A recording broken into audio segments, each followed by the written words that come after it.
Ok, la Trinité. Pourtant, il y a un an encore, ici, il était sapeur professionnel. Une carrière de 4 ans, jusqu'au jour où subitement il abandonne tout.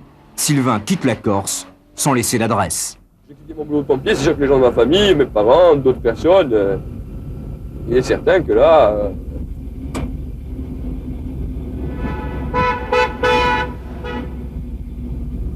il y a eu des problèmes, hein.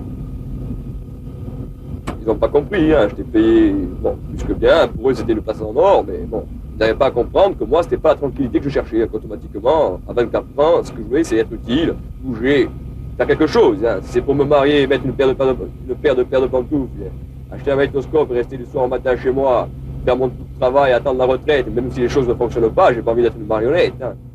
Et un jour d'été, seul, Sylvain disparaissait pour l'Asie.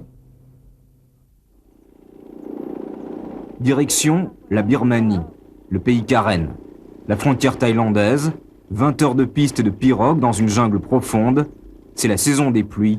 Sylvain n'avait jamais quitté l'Europe. Tu arrives chez Karen, tu débarques, ton sac, tiens, on te dit la hutte c'est là, tu t'installes. C'est sûr que quand tu arrives le premier jour, ça te fait bizarre, quoi. La première nuit que tu dors sur des bambous, tu te lèves le matin, qu'est-ce que je fais là, quoi. Si Sylvain, mal dans sa peau, a tout quitté, en fait, c'est pour se battre. Quelques amis lui ont parlé de cette vieille guérilla de jungle, en guerre depuis 40 ans.